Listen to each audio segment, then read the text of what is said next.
This is Next Radio. With Broadcast Bionics, innovative solutions for creative people. Hello. A bit daunting coming after James with all his wit and eloquence and grasp of the English language. My name is Peter Niegel from the Danish Broadcasting Corporation. I'm an audience researcher, and the Danish Broadcasting Corporation is sort of a smaller version in Denmark of the BBC. So you know a little bit about me and where I'm coming from. My topic and my purpose today is to get you to ask yourself if you are asking your listeners the correct questions. First, a bit of introduction. In 2002, the Danish market and we in the Danish Broadcasting Corporation, we took a bit of a tumble because we went from surveys, from diaries, to PPM. PPM in short is a little box. Oops, did I touch something here? Okay, it's a little box like this. It sits in a belt. We have a panel, and they give us actual measurements. Apart from, that's not the same as your diaries, because diaries are perceived listening. You sit on a Thursday, and you think, oh, well, I thought last Tuesday, I think I heard this, and you write it and you send it to us. The other one is actual listening. You get the actual listening. There's a whole lot of differences between those two. But what I want to focus on is not only is it a matter of technology, it's also a matter of market size. In DR, we took a tumble, as I said. We took a tumble on our all-talk format. We lost 20% of our listeners overnight when we switched. They lied. They said they listened. They wanted maybe to sound clever, but then after the PPM came, whoops, we could see that they were not listening. We also took a bit of a tumble on our news bulletins on top of the hour. 25% said they listened to the news bulletins on top of the hour. They lied. They did not. They left us during the news bulletins and came right back when all the music and all the fun started again. What to do? That's what a whole lot of bosses were coming to me and my colleague and asking me, what to do. And they may not mean to lie to us. They may not even know that they're lying to us. We have to try to understand our listeners better. We had to invent new methods to understand our listeners better. We most certainly had to be better to analyze the discrepancies between what listeners say and do, like in the news bulletins. They say they listened, but they don't.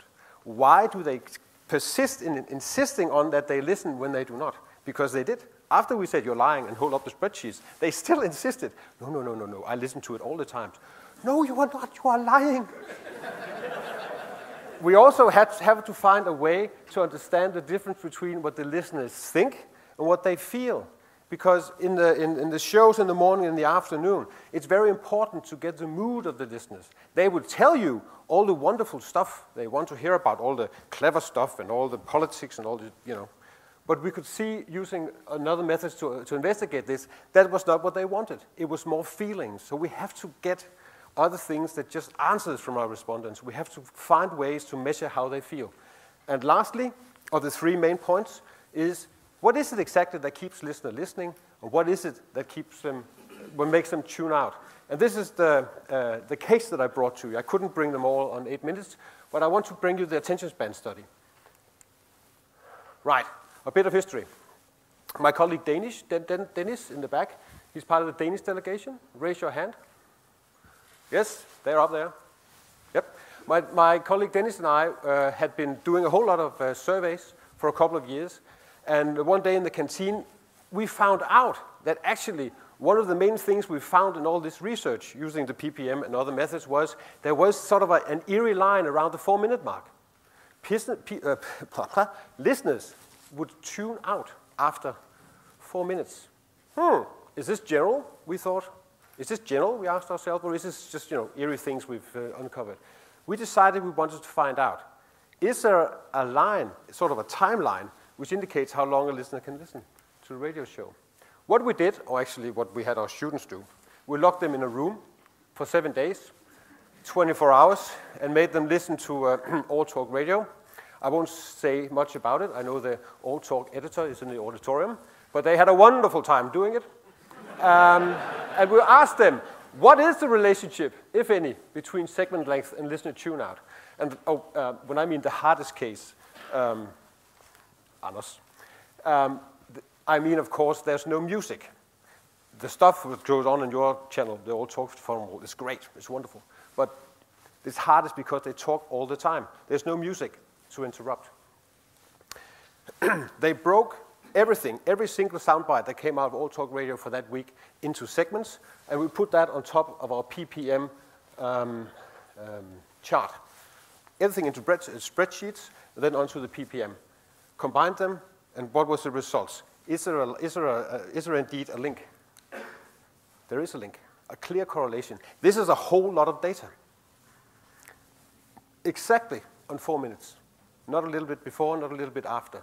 Statistically, right on the 4-minute mark, the listeners will start to drift. They will start to tune out. Wow. This is not something that goes on between the medium and the radio. This is also something that's going on inside the listener's head.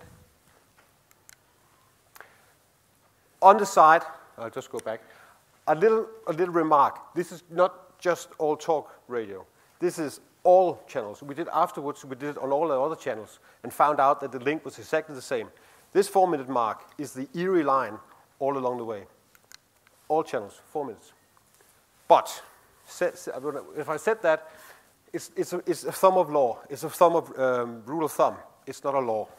It's not like you have to go back to your journalists and say, you cannot talk for more than 4 minutes or I will do something terrible to you. No.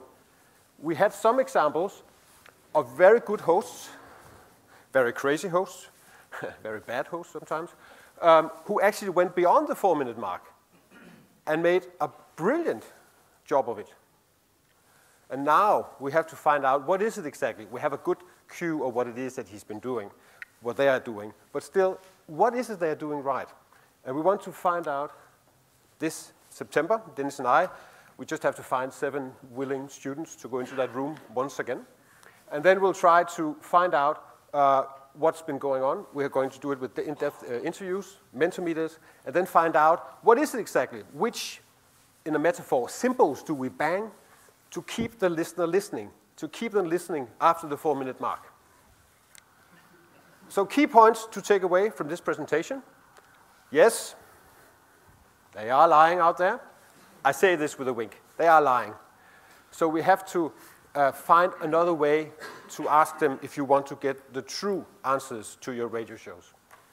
We found a way using PPM, and then, of course, a lot of supporting techniques, qualitative techniques. We actually did get a whole lot of new answers, wonderful answers, answers that has doubled some of our shows, our channels. We had wonderful results doing this. And more specifically for this presentation, 4 minutes is a crucial time. It's not 2.3, it's not 3.2, it's 4 minutes. And I don't care what any consultants come and tell you, you just direct them to me. 4 minutes. Thanks.